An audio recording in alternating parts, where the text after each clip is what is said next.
ANM ನ್ಯೂಸ್ಗೆ ಸ್ವಾಗತ.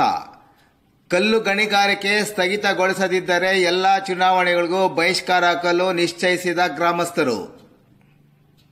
ಚಿಂತಾಮಣಿ ತಾಲೂಕಿನ ನೆರ್ನಕಲ್ ಮತ್ತು ಮಡಬಳ್ಳಿ ಗ್ರಾಮಗಳಿಗೆ ಹೊಂದಿಕೊಂಡಿರುವ ಬೆಟ್ಟದಲ್ಲಿ ಕಲ್ಲು ಗಣಿಗಾರಿಕೆ ಸ್ಥಗಿತಗೊಳಿಸದೇ ಇದ್ದರೆ ಲೋಕಸಭಾ ಚುನಾವಣೆ ಸೇರಿದಂತೆ ಮುಂದಿನ ಎಲ್ಲಾ ಚುನಾವಣೆಗಳನ್ನು ಬಹಿಷ್ಕಾರ ಹಾಕುವುದಾಗಿ ಗ್ರಾಮಸ್ಥರು ಎಚ್ಚರಿಸಿದ್ದಾರೆ.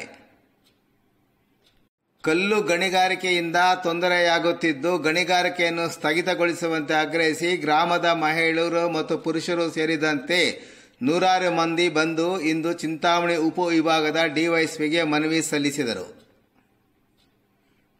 ನಂತರ ಮಾತನಾಡಿದ ಮುಖಂಡ ನಾಗೇಶ್ ರವರು, ಕಲ್ಲು ಗಣಿಗಾರಿಕೆಗೆ ಯಾರು ಸಹಕಾರ ಕೊಡುತ್ತಾ ಇದ್ದಾರೋ ಅವರು ಚುನಾವಣೆಯಲ್ಲಿ ಭಾಗವಹಿಸಿ ಮತದಾನ ಮಾಡಿಕೊಳ್ಳಲಿ, ನಮ್ಮದೇ ಏನೂ ಅಭ್ಯಂತರವಿಲ್ಲ. ಆದರೆ ಮಡಬಳ್ಳಿಯಲ್ಲಿ 250 ಮಂದಿ ಮತ್ತು ನೆರ್ನಕಲ್ ಗ್ರಾಮದ 500 ಮಂದಿ ಮತದಾರರು ಮತದಾನಕ್ಕೆ ಸಂಪೂರ್ಣ ಬಹಿಷ್ಕಾರ ಹಾಕುವುದಾಗಿ ಹೇಳಿದರು. ಮಡಬಳ್ಳಿಯ ಸುಜಾತಮ್ಮ ಮಾತನಾಡಿ, ಕಲ್ಲು ಗಣಿಗಾರಿಕೆ ನಡೆಸುವವರು ಬೆಟ್ಟದಲ್ಲಿ ಕಲ್ಲು ಬಂಡೆಗಳಿಗೆ ಸಿಡಿಮದ್ದು ಇಟ್ಟು ಸ್ಫೋಟ ನಡೆಸುತ್ತಿರುವುದರಿಂದ ಬೆಟ್ಟದ ಸಮೀಪದಲ್ಲಿರುವ ನಮ್ಮ ಮನೆಗಳಿಗೆ ಹಾನಿಯಾಗುತ್ತಿರುವುದಲ್ಲದೆ ಶಬ್ದದಿಂದ ಸಹ ತೀವ್ರ ತೊಂದರೆಯಾಗುತ್ತಿದೆ. ಮನೆಯಲ್ಲಿ ಮಕ್ಕಳು ಮತ್ತು ಜಾನುವಾರುಗಳು ಭಯ ಬೀಳುವಂತಹ ಪರಿಸ್ಥಿತಿ ನಿರ್ಮಾಣವಾಗಿದೆ ಎಂದು ದೂರಿದ ಅವರು, ಸಮಸ್ಯೆ ಬಗೆಹರಿಯುವವರೆಗೂ ಚುನಾವಣೆಗೆ ಬಹಿಷ್ಕಾರ ಹಾಕುವುದಾಗಿ ಹೇಳಿದರು. ನೆರ್ನಕಲ್ ಗ್ರಾಮದ ಚಂದ್ರಶೇಖರ್ ಮಾತನಾಡಿ, ಮಡಬಳ್ಳಿ, ಮಾದರಕಲ್ಲು, ನೆರ್ನಕಲ್ಲು ಮತ್ತು ನಾಯಂದ್ರಹಳ್ಳಿ ಕಾಲೋನಿಯ ಮಧ್ಯದಲ್ಲಿರುವ ಬೆಟ್ಟದಲ್ಲಿ ಕಲ್ಲು ಗಣಿಗಾರಿಕೆ ನಡೆಯುತ್ತಿದೆ. ಅಲ್ಲಿ ಇಡುತ್ತಿರುವ ಸ್ಫೋಟಗಳಿಂದ ನಮಗೆ ತೊಂದರೆಯಾಗಿದೆ. ಕಲ್ಲು ಗಣಿಕೆ ನಿಲ್ಲುವವರೆಗೂ ಹೋರಾಟ ಮಾಡುವುದಾಗಿ ಹೇಳಿದರು. ಗ್ರಾಮಸ್ಥರ ಚುನಾವಣೆಯ ಬಹಿಷ್ಕಾರ ವಿಷಯ ತಿಳಿದು ಕಲ್ಲು ಗಣಿಗಾರಿಕೆ ಸ್ಥಳಕ್ಕೆ ಇಂದು ಮಧ್ಯಾಹ್ನ ತಹಶೀಲ್ದಾರ್ ಮಹೇಂದ್ರ ಭೇಟಿ ನೀಡಿ ಸ್ಥಳ ಪರಿಶೀಲನೆ ನಡೆಸಿದರು. ಈ ಸಂದರ್ಭದಲ್ಲಿ ಗ್ರಾಮಸ್ಥರು ಕಲ್ಲು ಗಣಿಗಾರಿಕೆ ನಡೆಯುತ್ತಿರುವ ಸರ್ವೆ ನಂಬರ್ 1ರಲ್ಲಿ ಮನೆಯೊಂದು ಇದ್ದರೂ ಸಹ ಕಲ್ಲು ಗಣಿಗಾರಿಕೆ ಹೇಗೆ ಅವಕಾಶ ಕೊಟ್ಟರು, ಗಣಿಗಾರಿಕೆ ಬಗ್ಗೆ ಮಾಧ್ಯಮದಲ್ಲಿ ಸುದ್ದಿ ಪ್ರಕಟಗೊಳ್ಳುತ್ತಿದ್ದರೂ ನೀವು ಸಹ ಪರಿಶೀಲನೆ ಮಾಡಲಿಕ್ಕೆ ಯಾಕೆ ಬಂದಿಲ್ಲ ಎಂದು ತಹಶೀಲ್ದಾರ್ ಮಹೇಂದ್ರ ಅವರನ್ನು ತೀವ್ರ ತರಾಟೆಗೆ ತೆಗೆದುಕೊಂಡ ಘಟನೆ ಸಹ ನಡೆಯಿತು. ಸ್ಥಳ ಪರಿಶೀಲನೆ ನಡೆಸಿದ ನಂತರ ತಹಶೀಲ್ದಾರ್ ಮಹೇಂದ್ರ ರವರು ಗ್ರಾಮಸ್ಥರು ನೀಡಿದ ಮನವಿ ಪರಿಶೀಲನೆ ನಡೆಸಿದ ನಂತರ ಮಾತನಾಡಿ, ಈ ಬಗ್ಗೆ ಮೇಲಾಧಿಕಾರಿಗಳ ಗಮನಕ್ಕೆ ತರುವುದಾಗಿ ಹೇಳಿದರು. ಎಎನ್ಎಂ ನ್ಯೂಸ್ಗಾಗಿ ಟಿಪ್ಪು ನಗರ ಇಮ್ರಾನ್ ಪಾಷಾ, ಚಿಂತಾಮಣಿ.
ಮನೇಲಿರೋಕ್ಕಾಗೋದಿಲ್ಲ ಸರ್, ಬಿದ್ದಂಗೆ ಆಗುತ್ತೆ.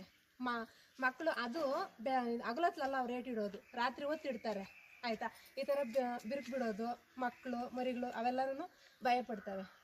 ಭಯ ಬಿದ್ದು ನಮ್ಮ 2 ದಿನ ಹಾಸ್ಪಿಟ್ಲಲ್ಲಿ ಅಡ್ಮಿಟೇ ಮಾಡಿದ್ವಿ. ಜ್ವರ ಬಂದು ನಮ್ಮ ಮಗಳು 2 ವರ್ಷದ ಮಗಳು ತುಂಬಾ ಸುಸ್ತಾಗೋಗಿಲ್ಲ, ಲೇಟ್ ಹಾಕಿದ್ವಿ ಪ್ರಾಬ್ಲಮ್ಕ ನಮ್ಮ ಮಗುಗೆ ಜ್ವರ ಬಂದು 2 ದಿನ ಹಾಸ್ಪಿಟ್ಲಲ್ಲಿ ಅಡ್ಮಿಟ್ ಮಾಡಿ 10,000 ಖರ್ಚು ಮಾಡಿದ್ದೀರಿ. ಇದಕ್ಕೆಲ್ಲ ಯಾರು ಕೊಡ್ತಾರೆ ಹೇಳಿ ಸರ್? ಇದಕ್ಕೆಲ್ಲ ನಿಮ್ಗೆ ಸರಿ ಅನ್ಸಿದ್ರೆ ಮಾಡ್ರಿ, ಇಲ್ಲಾಂದ್ರೆ ಬಿಟ್ಟು. ಸಂಬಂಧಪಟ್ಟಿಲ್ಲ. ನೆರ್ನಕಲ್ಲು ಮಡಬಳ್ಳಿ ಕಾಲೋನಿ ನಮ್ಗೆ ಬೆಟ್ಟ ಇರೋದು ನಮಗೆ ತೊಂದರೆ ಆಗ್ತಾ ಇರೋದು. ನಾವು ಬಹಿಷ್ಕಾರ ಮಾಡೋದು ನಿಜಾನೇ. ಅವ್ರು ಯಾರೋ ಬೇಕಂತ ಅಲ್ಲಿ ಇನ್ವಾಲ್ವ್ ಆಗಿದ್ದಾರೆ, ಅವ್ರು ಓಟ್ ಹಾಕ್ಕೊಂತಾರೆ. ನಾವು ಇಷ್ಟು ಜನ ಬಹಿಷ್ಕಾರ ಮಾಡ್ತೀರಿ, ಹಾಕೋರ್ಗೆ ನಾವು ಅಡ್ಡ ಹೋಗೋಕ್ಕಾಗಲ್ಲ. ನಾವಂತೂ ಬಹಿಷ್ಕಾರ ಮಾಡ್ತೀವಿ. ಎಷ್ಟು ಜನ ಇದ್ದೀರಾ ಸರ್? ನಾವು 500 ಜನ ಬಹಿಷ್ಕಾರ ಮಾಡ್ತೀವಿ. ಮಳವಳ್ಳಿಯಲ್ಲಿ 250 ಮಾಡ್ತೀವಿ, ನೇರ್ನಕಲ್ಲಲ್ಲಿ ಪೂರ್ತಿ ಬಹಿಷ್ಕಾರ ಮಾಡ್ತಾರೆ. ಇದು ಸತ್ಯ, ಇದು ನಮ್ಗೆ ನಿಲ್ಲಬೇಕು. ನಾವು ಕಾನೂನುವಾಗಿ ಹೋರಾಟ ಮಾಡ್ತೀವಿ. ಮಡವಳ್ಳಿ ಸರ್, ನಮಗೆಲ್ಲ ಹತ್ರ ಇದೆ ಮನೆ, ಎಲ್ಲ ಶೀಟುಗಳೆಲ್ಲ ಹೊಡೆದ್ಬಿಟ್ಟಿದೆ, ಮಕ್ಕಳು ಮರಿ ಎಲ್ಲ ಅನಾನುಕೂಲ ಆಗಿದೆ.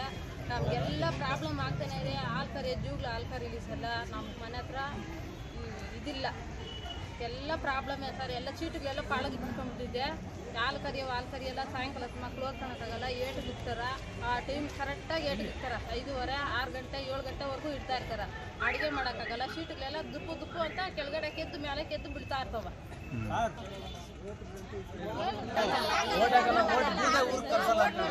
ನಮ್ಮ ಹೆಸರು ಚಂದ್ರಶೇಖರ್ ಅಂತ.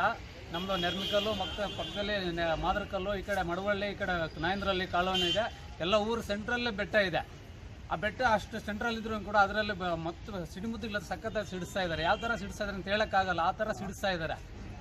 ಅಲ್ಲಿರ್ತಕ್ಕಂಥ ಮನೆಗಳು ಪಕ್ಕದಲ್ಲಿ, ಬೆಟ್ಟದ ಪಕ್ಕದಲ್ಲೇ ಇದೆ ಮನೆಗಳೆಲ್ಲ ನೆರೆ ಬಿಟ್ಬಿಟ್ಟಿದೆ. ಬೇಕಾದ್ರೆ ಬನ್ನಿ, ನಮ್ಮ ಮನೆ ಕೂಡ ನೆರೆ ಬಿಟ್ಟಿದೆ, ನೋಡಿಸಿವಿ ನಾವು.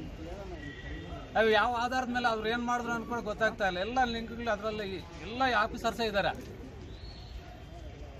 ನಮಗೆಲ್ಲ ಹಾಳು ಮಾಡ್ತಾರೆ. ಇವಾಗ ನಾವು ಡಿ ಸಿ ಆಫೀಸ್ ಹತ್ರ ಮಾತಾಡಿದ್ದೇವೆ. ಅವರು ನಮ್ಮ ಜಿಲ್ಲಾಧೀಶರ ಹತ್ರ ಮಾತಾಡ್ತೀವಿ. ಅವ್ರು ಬನ್ನಿ, ನೀವು ಬನ್ನಿ, ನಿಮ್ಮ ಸಮಸ್ಯೆಗಳೇನಿದೆ ಅವರ ಡಿ ಸಿ ಆಫೀಸ್ ಹತ್ರ ಮಾತಾಡಿ ಅವ್ರು ಏನು ಹೇಳ್ತಾರೆ ಅವತ್ತು ಕೇಳೋಣ ಅಂತ ಹೇಳಿದ್ದಾರೆ.